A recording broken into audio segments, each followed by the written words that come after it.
ইসলাম কেন সম্মানের হত্যাকে অনুমতি দেয়? সম্মানের হত্যা? হ্যাঁ। এটাতে আপনি কি বোঝাচ্ছেন?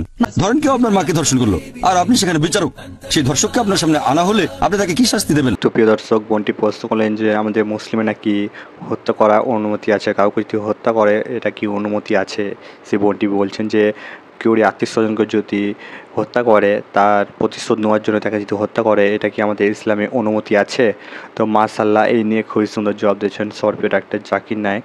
তো ভিডিওটি শুরু করার আগে আপনার যদি ডাক্তার জাকির নায়েককে ভালোবেসে থাকেন তো অতি অবশ্যই আমাদের আল্লাহ চ্যানেলটিকে সাবস্ক্রাইব করে ভিডিওটিকে লাইক করবেন।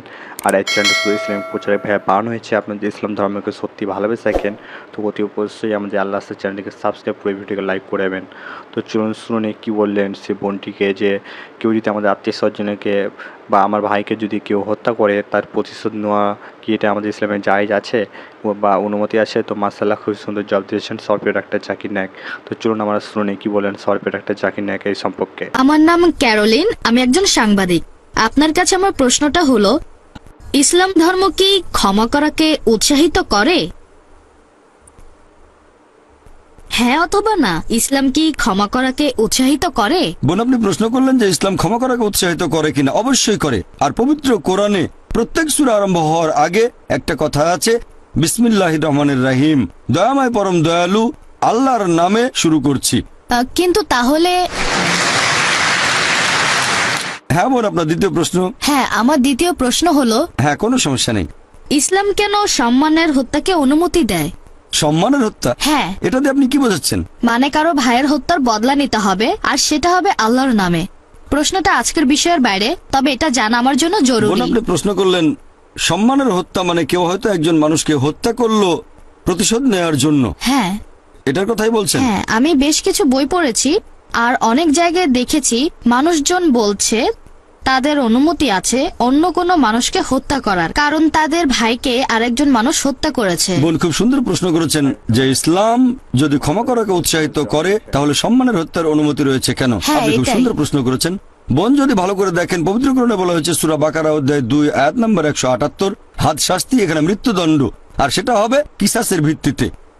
আর আল্লাহ কোরআনে বলেছেন সূরা মাইদা অধ্যায় নম্বর 5 আয়াত নম্বর 32, যদি কেউ কোনো মানুষকে হত্যা করে, হোক সে মুসলিম বা অমুসলিম, যদি সেটা নরহত্যা বা দেশে বিশৃঙ্খলা সৃষ্টির অপরাধে না হয় তাহলে সে যেন পুরো মানব জাতিকে হত্যা করলো। তাহলে সাধারণ নিয়মে কেউ যদি কোনো মানুষকে হত্যা করে তাহলে সে যেন পুরো মানব জাতিকে হত্যা করলো, শুধুমাত্র দুটো ক্ষেত্র বাদ দিয়ে, যদি সেটা নরহত্যা বা দেশে বিশৃঙ্খলা সৃষ্টির অপরাধ হয়। তাহলে এখানে দুটো ব্যতিক্রম আছে যেখানে ইসলাম অনুমতি দিয়েছে যে একজন মানুষকে হত্যা করা যাবে। এখানে 1 নম্বর, যদি সেই লোক কোনো মানুষকে হত্যা করে, এটা আপনার প্রশ্নের ভেতরে পড়বে সম্মানের হত্যা। 2 নম্বর হলো যদি সেই লোক কোনো দেশে বিশৃঙ্খলা আর দুর্নীতি সৃষ্টি করে।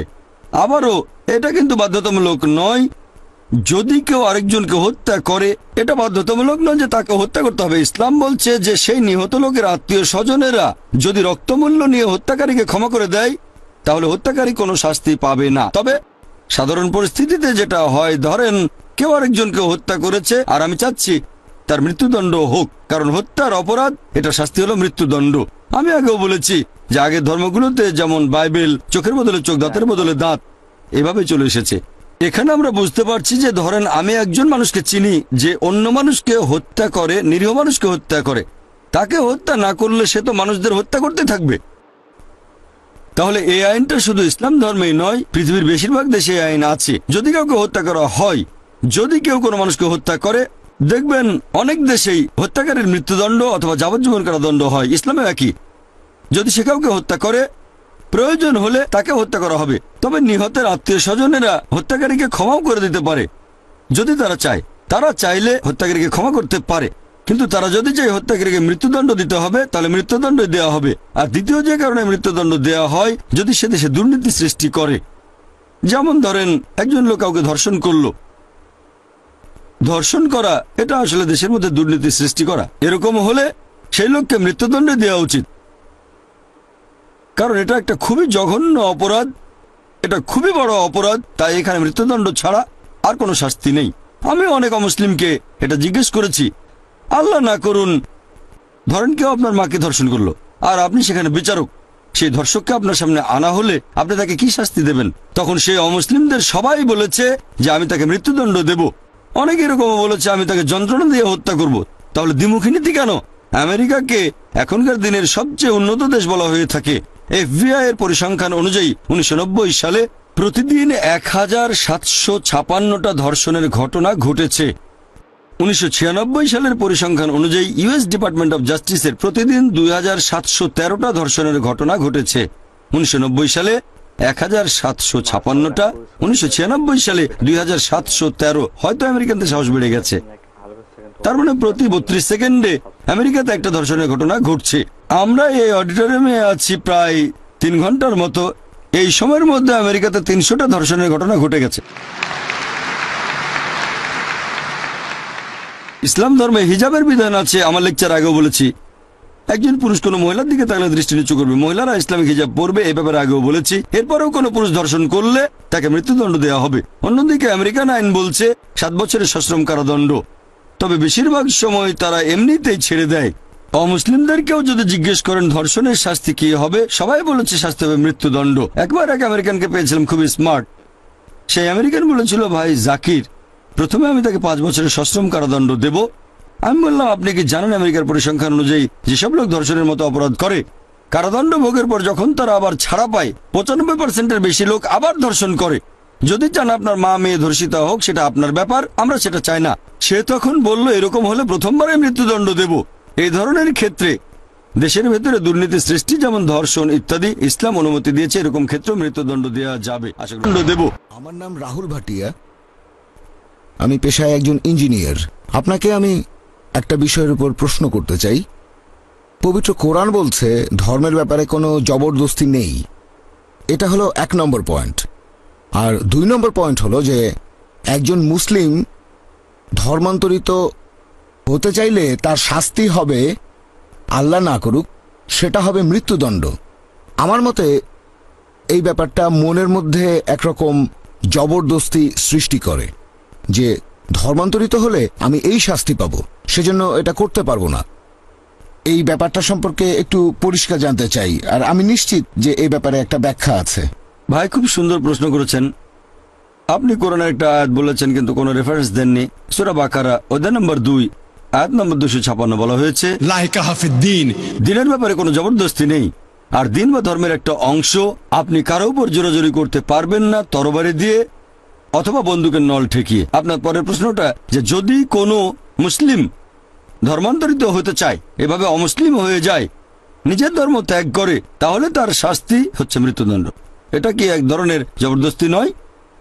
উত্তর দেওয়ার আগে আমি একটা কথা বলে নিচ্ছি যে প্রত্যেক দেশেরই একটা নিজস্ব আইন আছে, নিজস্ব নিয়ম কানুন। আর বেশিরভাগ দেশেই বিশ্বাসঘাতকতার ক্ষেত্রে সবচেয়ে বড় শাস্তি, যেমন ধরেন একজন লোক হয়তো চাকরি করে আর্মিতে, আর ধরেন সে তার দেশের বেশ কিছু গুরুত্বপূর্ণ তথ্য, বিভিন্ন গুরুত্বপূর্ণ স্থান, এরকম তথ্যাদি পাচার করলো শত্রুর কাছে, তাহলে সেটা বিশ্বাসঘাতকতা। বেশিরভাগ দেশে যদি কেউ বিশ্বাসঘাতকতা করে, দেশের গুরুত্বপূর্ণ আর সংবেদনশীল বিভিন্ন তথ্যাদি শত্রুর কাছে তুলে দেয়, অনেক দেশে শাস্তি মৃত্যুদণ্ড, অনেক দেশে যাবজ্জীবন কারাদণ্ড। এখন যদি আমি বলি যে এটা আবার কেমন আজব দেশ যেখানে আমি বাধ্য হচ্ছি এরকম কোনো কাজ না করতে, যেটা খারাপ সেটা খারাপ। এখন একজন মুসলিম যদি অমুসলিম হয়ে যায়, এই নিয়মটা শুধুমাত্র ইসলামিক দেশে। যদি সেই মুসলিম যে এখন হয়েছে মুরতাদ, সে যদি তার নতুন ধর্ম প্রচার করে আর মানুষকে প্রতারিত করে, এমন হলে তাকে মৃত্যুদণ্ড দেয়া হবে। যেমন ধরেন কোনো একটা স্কুলে একজন শিক্ষক রাখলাম, অঙ্কের শিক্ষক, সে পড়াচ্ছে 2 + 2 = 4, আগামীকাল পড়ালো 2 + 2 = 5, আমি সেই শিক্ষককে রাখবো না স্কুলে। একইভাবে এরকম মুরতাদের ক্ষেত্রে শাস্তি কোনো ইসলামিক দেশে হচ্ছে মৃত্যুদণ্ড। এটাকে ঠিক জবরদস্তি বলা যায় না। এখানে এই লোক সত্য থেকে অনেক দূরে চলে গেছে মিথ্যার দিকে।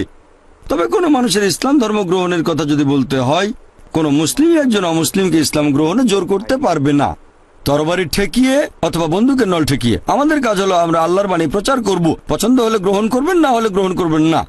আমাদের দায়িত্ব হলো প্রচার করা। পবিত্র কোরআন বলছে সূরা গাশিয়া অধ্যায় নম্বর 88, আমাদের দায়িত্ব বাণী প্রচার করা, সত্যের বাণী প্রচার করব সবচেয়ে সেরা উপায়ে, হিকমতের সাথে আর সুন্দরভাবে। সবচেয়ে সেরা উপায়ে একজন অমুসলিম ইসলাম গ্রহণ করবে কিনা সেটা আমাদের নিয়ন্ত্রণে নেই। আমরা তরবারি বা বন্দুকের ভয় দেখিয়ে কাউকে ইসলাম গ্রহণে বাধ্য করতে পারবো না। আপনি যেটা বললেন সেটা আলাদা বিষয়, আর সেটা ইসলামিক দেশগুলোতে। যেমন আমি আগেও বলেছি, ধরেন একজন লোক আর্মিতে চাকরি করে দেশের গোপন কিছু তথ্য পাচার করে দিল, এক্ষেত্রে শাস্তিটা হবে একই রকম। আশা করি উত্তরটা পেয়েছেন। হ্যাঁ, ঠিক আছে। তো মাশাআল্লাহ, খুব সুন্দরভাবে জবাব দিলেন সরকার ডাক্তার জাকির নায়েক। তো এই ভয়েসটি যদি আপনাদেরকে ভালো লেগে থাকে তো অতি অবশ্যই আমাদের আল্লাহ চ্যানেলটিকে সাবস্ক্রাইব করে ভিডিওটিকে লাইক করবেন। এই চ্যানেলটি শুধু ইসলামিক প্রচারক ভাবে বানানো হয়েছে। আপনি ইসলাম ধর্মকে সত্যি ভালোবেসে থাকেন, অতি অবশ্যই আমাদের আল্লাহ চ্যানেলটিকে সাবস্ক্রাইব করুন। তো আমরা দেখতে যে আমাদের ইসলাম ধর্মের চ্যানেলকে কতজন ভালোবাসে, তো চ্যানেলটিকে অতি অবশ্যই আপনারা সাবস্ক্রাইব করুন। তো দেখা হবে নতুন একটি ভিডিওর সাথে।